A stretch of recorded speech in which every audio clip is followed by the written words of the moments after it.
Estamos en Club Social y le damos la bienvenida porque nos visitan Dylan Elías Cardoso, que es profesor universitario, coordinador del área de Género y Diversidad de la Secretaría de Deportes del Gobierno de Corrientes, secretario de Deportes del NEA de la Secretaría de Deportes de la FALGBT, referentes de ATA aquí en Corrientes, coordinador de Deportes LGBT de Corrientes, militante y activista de la diversidad y los derechos humanos.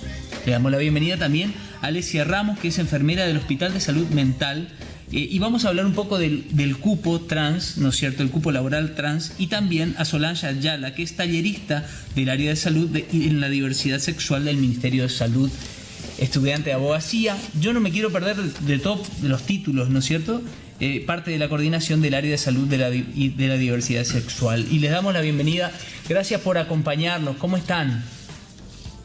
Muy bien, gracias por la invitación y celebrando este espacio como para poder hablar un poco con lo que se viene haciendo en materia de diversidad en toda la provincia, digamos. Bueno, ¿desde cuándo se viene trabajando fuertemente? ¿Desde cuándo la diversidad es parte de la agenda y se lograron conseguir estos espacios donde se puede trabajar, digamos, estas temáticas y que se empiezan a conseguir logros? Bueno, la verdad que venimos trabajando desde hace muchos años. Digamos, la diversidad sexual es un espacio, es un terreno que viene con muchas vulneraciones de derechos de muchos años, pero en Corrientes, a partir del 2015, con la creación de las áreas de diversidad y género de la provincia y de municipio, se viene haciendo un trabajo fuerte, digamos, políticamente, y ahora hace muy poco se inauguró el área de diversidad y género dentro de la Secretaría de Deportes. Esto la verdad que lo que genera es una apertura, digamos, a nivel social y cultural, y bueno, y entendiendo que Corrientes tiene el deporte como política de Estado, así que se viene haciendo un trabajo muy fuerte. Bueno, ahí Sol te va a contar lo que es lo que tiene que ver con los consultorios inclusivos también, que se abrieron en el 2018, y bueno, venimos haciendo un trabajo bastante fuerte desde el gobierno y bueno, por supuesto acompañado de las organizaciones sociales, que son las que impulsan todas estas políticas públicas para que se genere y vaya cambiando la sociedad, ¿no es cierto?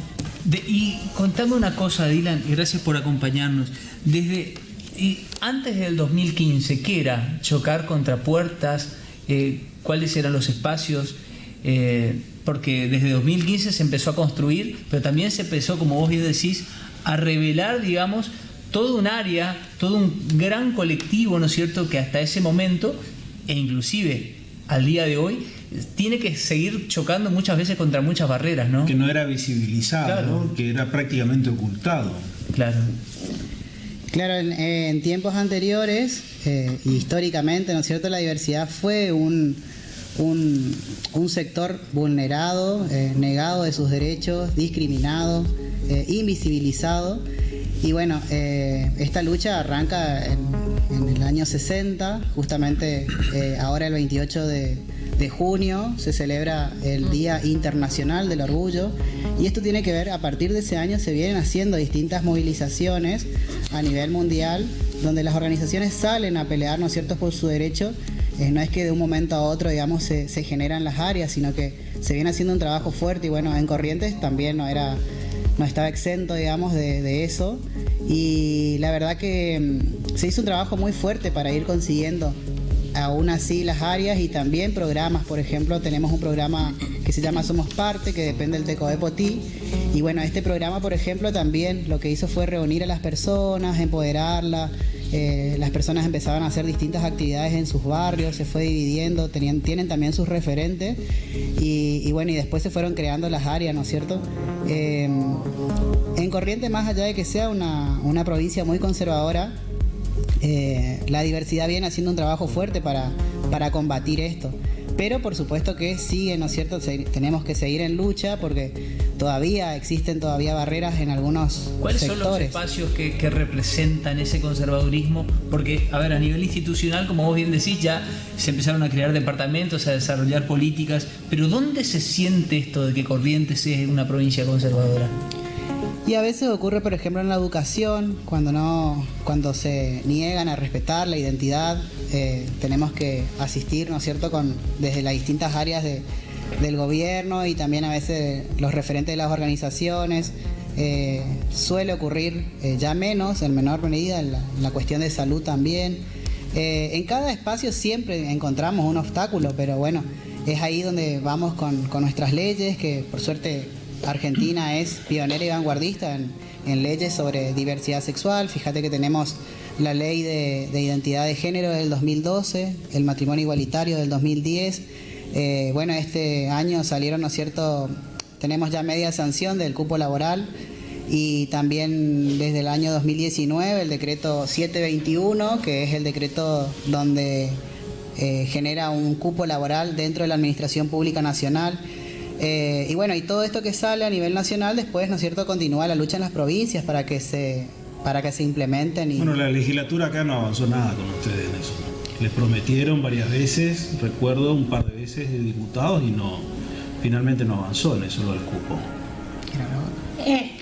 Sí, muchas veces por ahí hay espacios que políticamente no están ocupados o atravesados por la comunidad LGBT, o son decisiones que se suelen tomar por ahí como muy a la ligera, de presentar algún tipo de proyecto, y no se trabaja con la gente de la comunidad o con las organizaciones de la sociedad civil.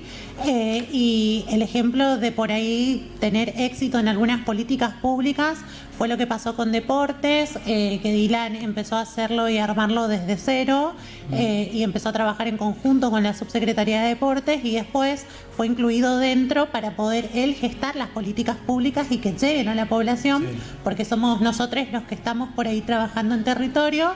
Y lo mismo pasó en el tema de salud, de los consultorios para la diversidad. Fueron las organizaciones que presentaron un proyecto de cómo armar el consultorio, y obviamente que el Estado respondió, y hace un tiempo empezamos a integrar esos consultorios y lo que tenga que ver con la elaboración de políticas públicas y capacitaciones para todo el personal de salud, las personas de la diversidad. Te adelantaste ahí, Solange, porque yo te quería preguntar, porque recuerdo que antes de la pandemia en el Hospital Llano, creo que era martes y jueves, tenían los consultorios. Claro, estuvo Solange acá con nosotros. Claro, por eso me acabo de preguntar, ¿qué pasó en la época de pandemia? Como todo se debió refuncionalizar, ¿se siguen teniendo ese espacio ustedes para poder, aquellas personas que pueden necesitar atenderse? Sí, como existía en la Facultad de Medicina y también en el Hospital Llano se cerró un tiempo cuando se empezó a dedicar solamente para COVID, pero los tratamientos hormonales para las personas travesti trans se seguían entregando. Medicina familiar hasta hoy sigue haciendo telellamadas para poder acceder a las consultas. Se volvió a activar el consultorio del Llano, ahora funciona los lunes y miércoles, pero desde el área de salud de la diversidad sexual venimos capacitando a todos los CAPS y a todos los SAPS de Capital para que el consultorio deje de ser solamente en un solo espacio y se pueda poder acceder en cualquier punto de la capital. Y también estamos capacitando a algunos hospitales del interior, fuimos a Paso de los Libres, estamos hablando con Bellavista. Y la verdad que esto del retroceder de fases de algunas localidades nos detuvo bastante, pero la idea es que la población LGBT pueda ir a cualquier hospital de cualquier localidad, o cualquier SAPS o CAPS de la capital, y que pueda acceder a una salud integral y con perspectiva de género, sobre todo porque entendemos que más allá de los profesionales de la salud también tenemos que capacitar a los que son administrativos y personas que trabajen dentro del CAPS o el SAPS. Recordame por favor, lunes y miércoles de qué hora, y las personas que necesiten qué tipo de tratamiento tienen que ir al Hospital Llano. Ahora nos estamos trabajando a través del Instagram del Ministerio, de la cuenta. Hay un link donde se completa un formulario y los chicos que están dentro del consultorio se comunican con la persona que desea y le avisan la hora y la fecha del turno porque no nos podemos acumular tantos dentro del consultorio. Entonces estamos usando esta modalidad. O también se suelen comunicar con cualquiera de nosotros que somos referentes y tratamos de gestionarle el turno en caso de que no puedan. Les quiero consultar, tengo dos preguntas.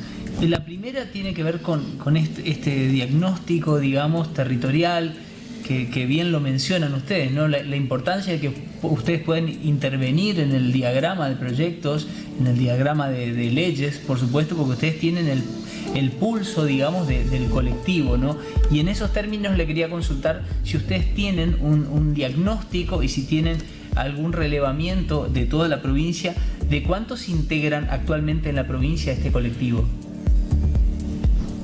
De manera oficial no tenemos nada, y eso es algo que también venimos peleando, de que en algún momento se pueda censar a la población LGBTIQ. Solamente 100% Diversidad, que es otra organización, había lanzado una encuesta un poco de manera informal para poder relevar la cantidad de población LGBTIQ que tenemos, y la verdad que muchas veces es un obstáculo no contar con un número, porque no podemos pedir políticas públicas, porque siempre tenemos que saber cuál es la demanda y cuánto vamos a necesitar como para poder armar. Pero sí tenemos referentes en diferentes provincias que integran nuestras organizaciones, y tenemos más o menos contadas las personas que están dentro, pero nunca abarcamos el todo, porque por ahí hay personas que quedan por fuera de la organización o que no están nucleadas, entonces no tenemos un número exacto, un número concreto. Y ahí voy justamente con eso, ¿no? Que esa marginalidad a la que muchas veces ustedes se ven expuestos, y tiene que ver con esta ley de cupo, la importancia de esta ley de cupo que hoy tiene media sanción, porque implicaría para muchos integrantes del colectivo, por ejemplo, dejar las calles, dejar el trabajo sexual, que en muchos términos es como un extremo vinculado a la necesidad y vinculado también a la marginalidad, ¿no? Bueno, con respecto a la media sanción, es algo muy bueno. Se tiene que seguir trabajando más. Este jueves se va a hacer la siguiente media sanción.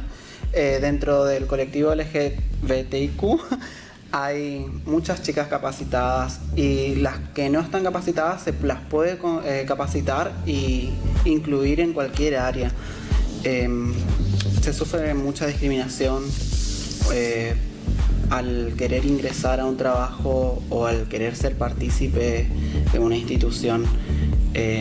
No todas tenemos la posibilidad, y las que tenemos, al momento de que se enteran de que somos chicas trans, somos despedidas. Yo hasta el día de hoy estaba trabajando, hoy a la mañana me levanté y ya estaba despedida del Hospital de Salud Mental. No hay un porqué, no se entiende, así que eso es algo que se tendría que trabajar también. ¿Hoy te despidieron? Pero es exclusivamente por qué. No hubo un careo, no hubo un llamado, simplemente me avisaron de que quedaba sin programación en sala. ¿Pero qué significa eso? Porque por ahí nosotros no entendemos. Las programaciones en sala son las guardias dadas. Claro. Durante el mes tenemos 20 guardias programadas, las cuales yo llegué a 16 solamente, y no hay el porqué. ¿Sos contratada entonces? No existe un contrato dentro del área de enfermería. ¿Y cómo es cuál es el estatus laboral? ¿Cómo está vinculado? Dentro del hospital donde yo estaba solamente trabajamos para PAMI, somos monotributistas, y en los otros hospitales se trabaja por medio del colegio de enfermeros. ¿Y vos asumís que digamos, a ver, que te hayan echado o que te hayan cesado tiene que ver con tu militancia? Sacamos la conclusión con un personal médico de la sala de que puede llegar a ser por eso. ¿Qué te llevó a pensar eso? Porque hubo muchas cosas, las cuales desde el momento en el que yo ingresé al hospital fue porque ya había presentado el currículum, no me llamaban, volví a presentar, rendí un test psicológico, lo cual lo pasé, y tampoco me volvieron a llamar hasta que yo un día me levanté y dije, no, me voy a hablar. Hablé con en ese momento, jefa de enfermera a cargo, y ese mismo día me contrataron. Sí tienen una malversación, se podría decir, sobre las chicas trans, o cualquiera que tenga que no sea hetero, digamos. Y sí tuve un perseguimiento durante un tiempo, el cual yo pedí que se me cambie de sala, y me dijeron que no, que seguía estando en observación, ya teniendo 4 meses dentro del hospital, y mis compañeras con las que había ingresado ya rotaron por los distintos servicios del hospital y yo me mantuve en uno solo. ¿Quién consideras que te perseguía? Según mi supervisora en ese momento era hasta que yo gane la confianza del director, la cual se ve que no se ganó y estamos hoy acá. Ustedes como referentes, digamos, son también una voz de esperanza para muchos integrantes y muchas integrantes del colectivo, ¿no es cierto? ¿Qué les manifiestan? ¿Cuáles son los mayores temores, las mayores urgencias, las mayores necesidades?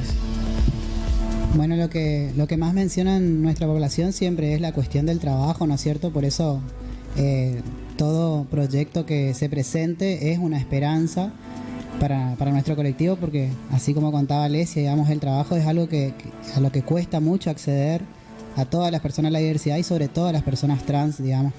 Entonces por ahí cuando también ellos ven que nosotros ocupamos estos espacios, como Solange que está dentro de los consultorios inclusivos, yo que estoy dentro del área de deporte, para nuestra población también es una esperanza, y nosotros de ahí renovamos otra vez nuestra insistencia en que también terminen los estudios y demás. De hecho, como organizaciones, nosotros tuvimos una conexión directa con la gente del Ministerio de Mujeres, Género y Diversidad de la Nación, y mediante eso pudimos conseguir algunos programas bajar para tener, digamos, alguna ayuda para las compañeras, sobre todo en este tiempo de pandemia, y que eso también le generó un poco de esperanzas porque eran unas políticas públicas a las cuales pudieron acceder. Y siempre su manifestación es esto, el tema de la discriminación que sigue ocurriendo más allá de las capacitaciones que se hacen en salud, que hacemos en educación, todo lo que tratamos de generar, digamos, con el deporte, porque bueno, tenemos que entender de que históricamente todas las personas nos formamos dentro de una educación binaria, sexista, heteronormativa, y entonces cuesta mucho desarraigar eso. Entonces tenemos una parte de la sociedad que apoya, que acompaña, y después tenemos la otra parte que todavía se resisten a estos cambios sociales y culturales tan necesarios para poder vivir, digamos, en una sociedad más igualitaria. Pero siempre lo que más demanda en la población es, bueno, esto de la cuestión del trabajo, ¿no es cierto? Claro. Y que, como te digo, mientras que cuando nos ven a nosotros es como que les renuevan las esperanzas, y bueno, y esa es la intención, ¿no es cierto?, de ocupar estos espacios, porque se nota un antes y un después, y sobre todo cuando las personas trans llegan a esos lugares, porque son las que más fueron vulneradas, ¿no es cierto? Así que la verdad que en realidad otras cuestiones también mencionan, como esto de la educación. Bueno, nosotros cuando vemos alguna situación de discriminación, nosotros acudimos a la escuela, conversamos, presentamos capacitaciones, llevamos las leyes, y esto lo hacemos de distintas áreas, digamos. A veces trabajamos de manera muy articulada para llegar, porque hay escuelas donde se ponen bastante, se resisten bastante, digamos. ¿Colegios bueno, secundarios o universidad? En lo secundario, los jóvenes se están empoderando, digamos, ahora hay mucha información, entonces ellos conocen sus derechos, entonces ellos son los que primero se acercan, digamos. En las universidades también ocurre, pero en menor medida, porque las personas trans hay un muy bajo porcentaje que llegan a acceder a la universidad, digamos. Vos sabés que en La Rioja se construyó un barrio específico a través del programa Habitar. ¿Ustedes piensan pedir también una cosa así en Invicto? ¿Construir un barrio, buscar viviendas a través del colectivo? Sí, de hecho tenemos otras menciones antes, digamos. Por ejemplo, en Misiones también se había armado unas viviendas para las personas trans. En Neuquén también se hizo todo unas viviendas. Y la verdad que sí, siempre pensamos, pero justamente esto es lo que hablábamos del cupo entre las organizaciones y bueno, las áreas del Estado, era que nosotros celebrábamos, ¿no es cierto?, cualquier avance de derechos celebramos, que esta media sanción, pero en realidad las organizaciones lo que estábamos pretendiendo era que se trate la ley integral trans, que es más abarcativa. La ley integral trans es justamente la necesaria y la urgente en este caso, porque habla no solamente de un cupo laboral, sino también habla de educación, de la educación sexual integral, justamente con perspectiva de género y no binaria. Hablaba de salud, hablaba de justicia, hablaba de vivienda y hablaba de una reparación histórica a las adultas mayores, que por ejemplo eso también estaba fíjate que está invisibilizado ese tema de las adultas mayores. Lamentablemente hay un sector donde todavía su único recurso es el trabajo sexual y que estas compañeras, al ser mayores de edad, también obviamente pierden su único sustento, que era ese. Entonces la ley integral trans era la que nosotros pretendíamos que se trate, porque es la completa, o sea, es la necesaria para nuestra población. Pero bueno, celebramos sí el cupo, pero bueno, era la ley integral trans la necesaria, y eso también hablaba de vivienda. Claro. Ahora lo que vamos a hacer, por ejemplo, es, bueno, sí, podemos pedir a Invico, bueno, un grupo de viviendas, un cupo de viviendas, después tenemos que presentar un proyecto para las adultas mayores, después, ¿entienden? Entonces, si era la ley integral trans, ya era abarcativa y era la necesaria, digamos. Unificadora de todos los reclamos, o de la gran mayoría. Dylan, les agradecemos, gracias a Solange, gracias a Alesia por acompañarnos aquí. Saben que tienen las puertas siempre abiertas de este club social para compartir las inquietudes, y les agradecemos la claridad que tienen para compartir todos estos conceptos y bueno, por supuesto que vengan aquí desde este lugar. Saben que también es una casa que los espera para cualquier circunstancia. Gracias.